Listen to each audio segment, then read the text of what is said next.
ángulo es cada uno. El primer ángulo, el A, es agudo y convexo. Es agudo porque mide menos de 90 grados y es convexo porque es menor de 180 grados. El ángulo B es completo y cóncavo. Es completo porque mide 360 grados y es cóncavo porque mide más de 180 grados. El tercer ángulo es recto y es convexo. Es recto porque mide 90 grados y es convexo porque mide menos de 180 grados. El cuarto ángulo es llano porque mide 180 grados. En este caso no es ni convexo ni cóncavo. No es convexo porque no mide menos de 180 grados y no es cóncavo porque no mide más de 180 grados. Y el último es cóncavo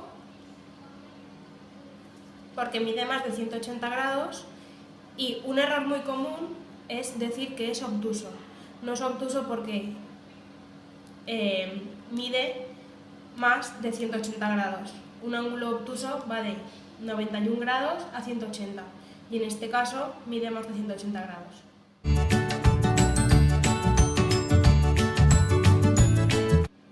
En el apartado B, que dice, algunos de los adjetivos del apartado anterior nunca pueden ir juntos en la descripción de un ángulo. Por ejemplo, un ángulo no puede ser agudo y obtuso a la vez, ya que por ser agudo debería medir menos de 90 grados y por ser obtuso más de 90, lo cual es contradictorio. Indica cuáles de los adjetivos del listado del apartado anterior que no pueden darse en un ángulo cóncavo justificando tu respuesta. Vale. No pueden ser agudos, un ángulo agudo no puede ser cóncavo porque agudo es que mide menos de 90 grados y un ángulo cóncavo mide más de 180. Sí que puede ser completo porque un ángulo completo mide 360 grados y tiene que medir más de 180. Entonces, agudo no puede ser y completo sí. Recto no puede ser porque un ángulo recto mide 90 grados y tiene que medir más de 180. Un ángulo obtuso no puede ser porque un ángulo obtuso va desde los 91 grados hasta 180 y un ángulo cóncavo tiene que medir más de 180. No puede ser llano porque un ángulo llano mide 180 y tiene que medir más de 180. Sí que puede ser completo porque un ángulo completo mide 360 y tampoco puede ser convexo porque un ángulo convexo es aquel ángulo que mide menos de 180 y tiene que medir más para ser cóncavo. Ahora vamos a hacer la actividad 2. En el 1 los ángulos son suplementarios porque miden 180. Lo podemos ver en la suma de 162 más 18. Y también es adyacente porque el ángulo que tiene el vértice y un lado en común, al tiempo que sus otros dos lados son semirrectas opuestas. En el número 2 vemos que es opuesto por el vértice, porque el ángulo es opuesto y comparten el mismo vértice. En el 3 es consecutivo, porque los ángulos son contiguos y poseen un mismo vértice y tienen un lado en común. En el 4 también es suplementario porque los ángulos suman 180. En el 5 son complementarios porque los dos ángulos suman 90 grados. Pueden estar juntos o separados como vemos aquí. En el número 6 también son suplementarios porque miden 180 por la suma de sus dos ángulos. En el número 7 también es consecutivo porque son los ángulos contiguos que poseen un mismo vértice y tienen un lado en común. En el número 8 es complementario porque la suma de los ángulos suman 90 grados y es consecutivo por lo que hemos dicho anteriormente, porque poseen un mismo vértice y tienen un lado en común. Y en el número 9 son opuestos por el vértice porque tienen un mismo vértice en común. Ahora vamos a realizar el ejercicio 3. Con ayuda de la regla, el compás y el transportador, dibuja un ángulo de A que mida 30 grados y otro ángulo B adyacente a A. Para que un ángulo sea adyacente, tiene que tener un ángulo y un vértice en común, a la vez que sus demás lados son semirrectas. Entonces, deberíamos realizar una recta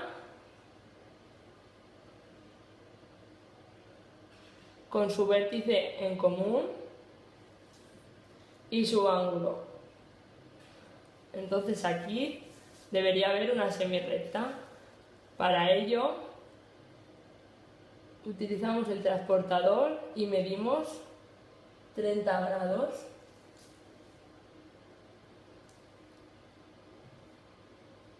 Esto sería el ángulo A que mide 30 grados. Ahora debemos sacar el ángulo B, que para sacar el ángulo B es 180 menos A, porque el ángulo es llano y mide 180. Esto sería 180 menos 30, que es igual a 150.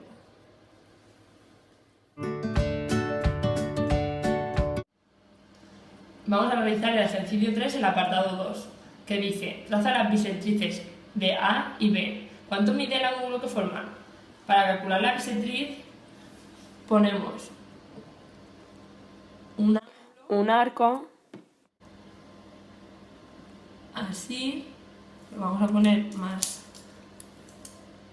en negro, y con la misma abertura desde cada vértice trazamos 2 arcos.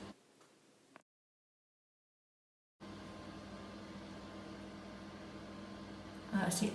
Ahora lo vamos a hacer del ángulo B, que tenemos que hacer lo mismo.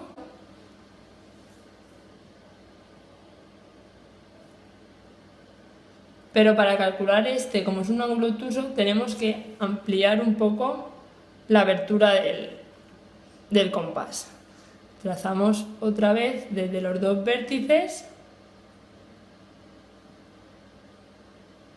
y desde cada punto hacemos 2 rectas.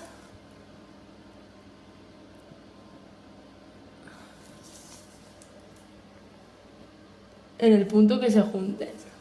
Para calcular el ángulo, cogemos el transportador y vemos que el ángulo da 90 grados. O sea que en el apartado 2, el ángulo que forma A y B es igual a 90 grados.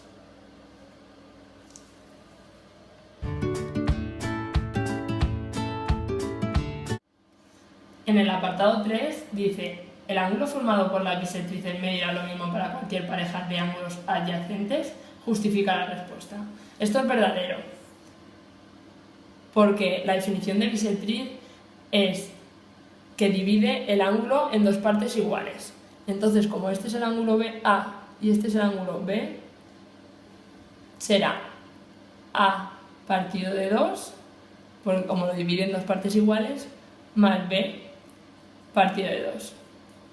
Entonces calculamos esto, que será A más B partido de 2, que A más B vemos que es 180 porque es un ángulo llano, entonces dividido entre 2 será 90. Entonces esta afirmación es verdadera.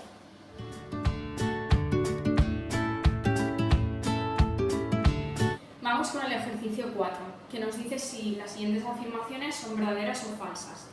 El A nos dice que 2 ángulos consecutivos son siempre adyacentes. Esta es falsa, ya que para ser adyacente y consecutivo a la vez deben medir 180 grados. Por ejemplo, en este ejemplo que tenemos aquí es solo consecutivo porque no miden 180 grados.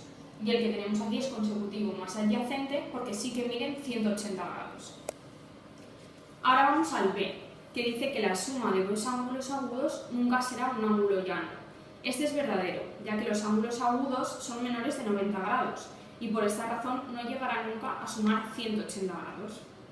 El C nos dice que el complementario de un ángulo agudo es otro ángulo agudo. Esto es verdadero porque un complementario es la suma de 2 ángulos que den 90 grados y para que den 90 grados tienen que ser 2 ángulos agudos. El D nos dice que 2 ángulos obtusos nunca pueden ser suplementarios. Esto es verdadero también, ya que deberían ser un ángulo agudo y un ángulo obtuso. Y el E nos dice que dos rectas secantes determinan 4 ángulos convexos, que es verdadero también, ya que si formamos dos secantes que se cruzan, darán siempre 4 ángulos convexos, ya que no miden, o sea, son todos menores de 180 grados. Obtendríamos 75 grados, 10 minutos y 0 segundos, y con el suplementario restaríamos esto, 180 menos esto. Nos daría 104 grados, 49 minutos y 60 segundos. Y en este caso igual, restaríamos 180 a este número y nos daría 79 grados, 59 minutos y 16 segundos. Y aquí restaríamos estas cifras a 90 y nos daría 10 grados y 44 segundos. Ir con cuidado aquí porque son segundos, no son minutos.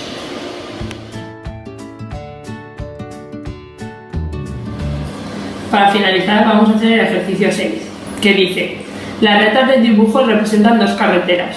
Dibuja los lugares que se encuentran a la misma distancia de ambas. Para ello haremos las bisectrices, porque es el que divide el ángulo en dos partes iguales. Para realizar la bisectriz tenemos que coger el compás y señalamos el ángulo.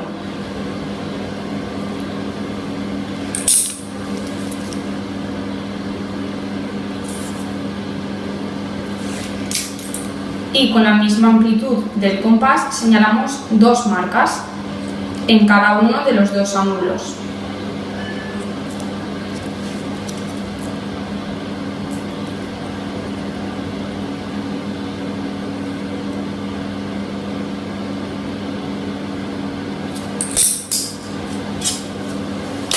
Y desde los dos puntos realizamos una recta que será el punto de encuentro entre las dos carreteras.